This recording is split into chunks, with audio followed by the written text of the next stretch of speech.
Well, joining me now from the reigning champions of the North American Soccer League, the COO of the New York Cosmos, Erik Stover, back in studio. Welcome back, man. Thank you for having me. Always good to see you, but a lot has changed since the last time we talked to you. I mean, a lot has changed really for you guys in the past couple of months. Just to bring everybody up to speed, you had a stadium project that was caught up in red tape out at Belmont Park area, and ultimately rejected.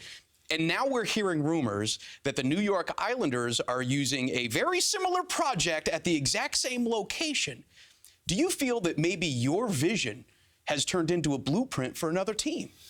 Well, you know, we worked very hard on that project. We put a lot of time and money into it, and we are frustrated that we never really got a straight answer on what held it up for so long. I think the way professional sports has evolved over the years, particularly here in New York, you're not going to get taxpayer money. So coming up with a mixed-use development that you're not asking for taxpayer money, that you have a business economic development project that's not just about sports.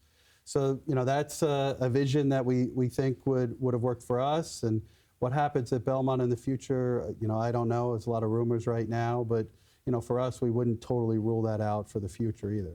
Okay, well, so you've said that in the past. You've obviously moved on to a new stadium. We'll talk about that in a minute, but you know, let's talk about these past few months, because just weeks after you win the championship, it becomes more and more apparent that this team could dissolve. Is it true that you guys were just one fax away from losing this team entirely? Yes, it was true. It was really to the 11th hour and the final seconds before the team was gone. And thank goodness for Rocco Commisso. He came in, bought the team, saved not only our team and our jobs, and kept the team going, the players to come back, but did a lot to save the league as well. And you know, it was a dire couple months for us. And you know, once he took ownership, it's been, you know, full speed ahead. Yeah, no doubt about it. Commisso comes in. He not only, again, like you said, saves the franchise, he pretty much saves the league at the exact same time.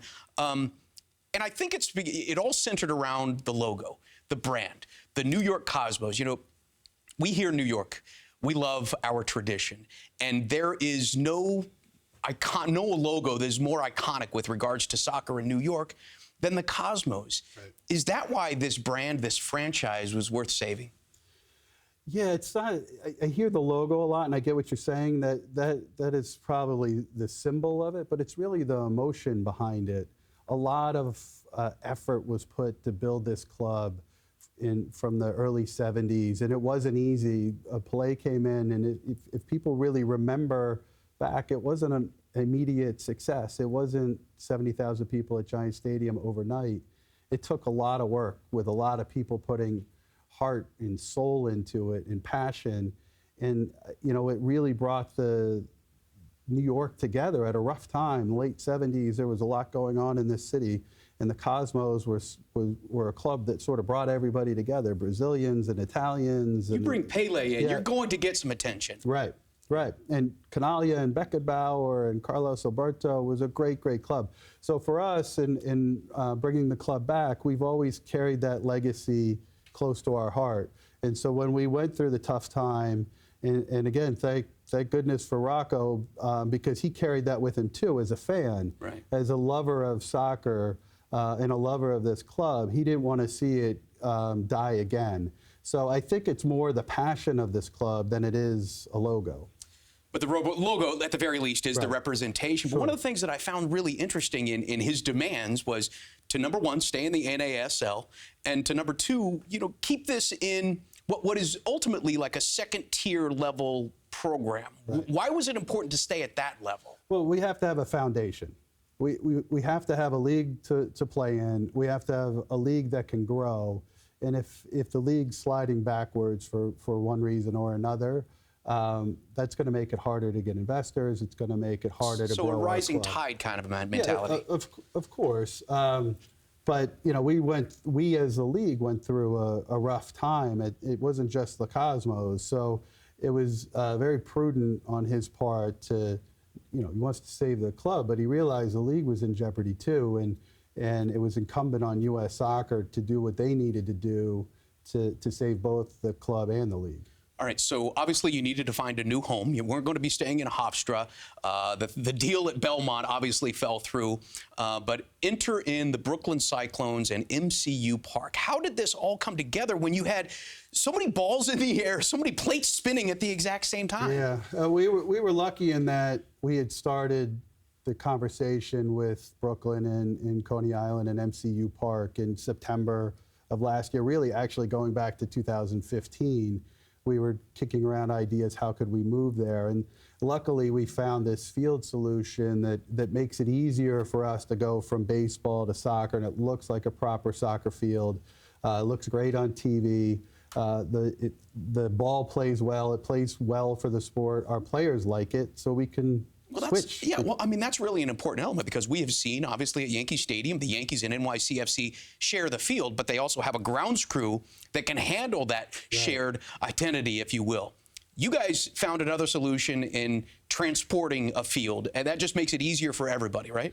Well, it's not easy, but well, it's certainly easier. Not. Maybe I shouldn't have used the term easy. Yeah, but, at the end of the day, when we kick off at April 22nd at 7 o'clock, you've got a soccer pitch, and it plays well. A lot of work goes into it, but it looks much better on TV. Our players like it, and it makes that baseball stadium environment feel a little more like a soccer field. We're able to move the field in closer to the stands. So all of our fans that have been to our home opener last week loved it. It's a great experience, and you got all of Coney Island there with you. Well, it's in a great location, and we get to see the logo once again. We get to see the Cosmos here in New York. I'm curious, though, in the European soccer clubs, they have 3 divisions, or they have multiple divisions where teams get relegated up and down. Right. Do you ever see a possible future where the NASL, the USL, and the MLS operate on a tiered level in conjunction with one another? It's a tough question.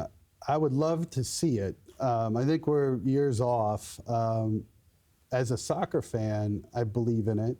I think most soccer fans in the United States would like to see it, but there's a lot that needs to happen in this country. There's a lot of politics between the leagues right now that make it difficult to even have conversations, let alone talk about something this big. But one thing's for sure, the sport is growing. And I can imagine a time, sometime in the future, where there's a promotion playoff game to go from second division to first division that would be among the biggest sporting events of the year in this country. I believe it can happen. We just have a lot of work to do to get there. Well, you guys should already be celebrating victories, the fact that the Cosmos are playing in New York once again. And I just have to say, for all soccer fans out there, let me just speak for them and say thank you for keeping the Cosmos here. Thank you for all the hard work you've done in the past few months to make that happen. COO of the New York Cosmos, Erik Stover, thank you so much for coming in, man. Steve, I appreciate it. Thank you. Right. Stick around. We'll be right back.